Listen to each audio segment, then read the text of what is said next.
तो राहे काहे काले माँ लागत बाजार है वो।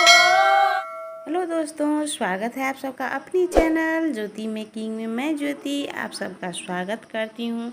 दोस्तों, आज मैं आप सबके साथ शेयर करने वाली हूँ कि वट सावित्री पूजा हमारे गांव में किस तरह से मनाया जाता है और हम लोग कैसे करते हैं वट सावित्री की पूजा।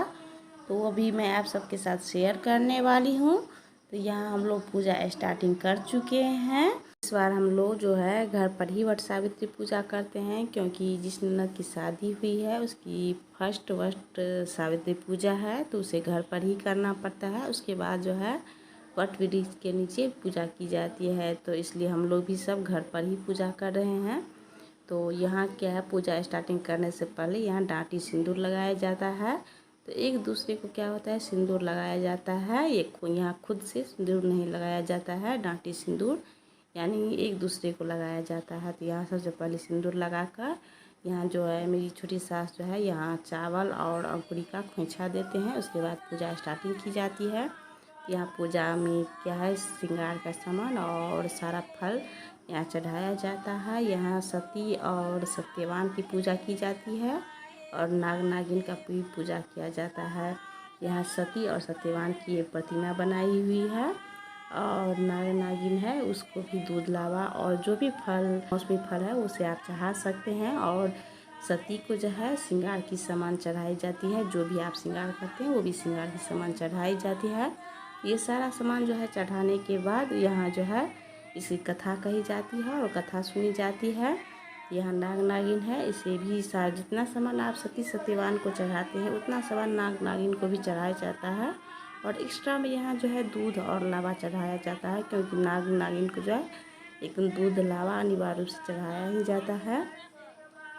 और यहाँ सारे फल और कम से कम यहाँ 5 फल चढ़ाया जाता है। उसके बाद आपको जो भी उपलब्ध है वो भी चढ़ा सकते हैं, जैसे कि खबौनी हुआ और खीर हुआ, ठेकुआ जिसे कहते हैं, ये सभी आप चढ़ा सकते हैं। तो क्योंकि उसकी फर्स्ट मेरी नंद की फर्स्ट वट सावित्री पूजा है, इसलिए यहाँ ठकुआ खीर भी यहाँ मैं बनाई हूँ, वो भी मैं चढ़ाई हूँ। ये पूजा करने के बाद आज क्या है, अमावस्या की सोमवारी भी है, तो सोमवारी पूजा भी करना होगा। सोमवती अमावस्या का वो भी मैं पूजा करूँगी। तो पहले मैं वट सावित्री की पूजा कर लेती हूँ, उसके बाद मैं सोमवती अमावस्या की पूजा करूँगी और वो वीडियो भी मैं आप सबके साथ शेयर करूँगी। तो क्योंकि मैं इस वीडियो में नहीं डाल रही हूँ, क्योंकि ये वीडियो बहुत ज़्यादा लंबा हो जाएगा, तो इसलिए मैं सोमवती अमावस्या का नेक्स्ट वीडियो में आप सबके साथ शेयर करूँगी। यहाँ क्या हुआ, सब यहाँ गीत गाई थी और गीत गाने के बाद अब यहाँ कथा होगा। जिसकी नई नवेली शादी होती है वही ये कथा कहते हैं, नहीं तो पंडित जी आते हैं तो वो यहाँ कथा कहते हैं। तो आज यहाँ क्या कि किसी कारणवश पंडित जी नहीं आ पाए, इसलिए खुद से ही पूजा करना पड़ रहा है।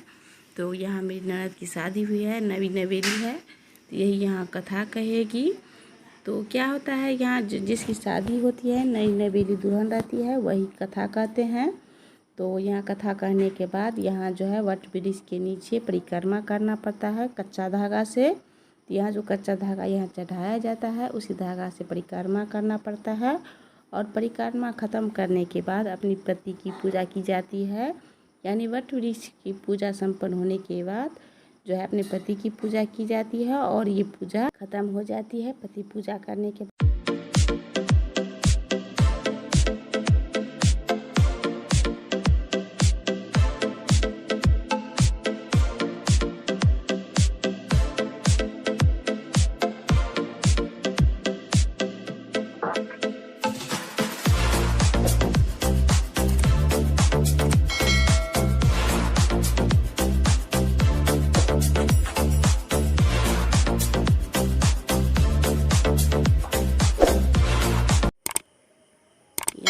परिक्रमा खत्म हो चुकी है, तो अब यहाँ जो है लास्ट ये होती है पूजा।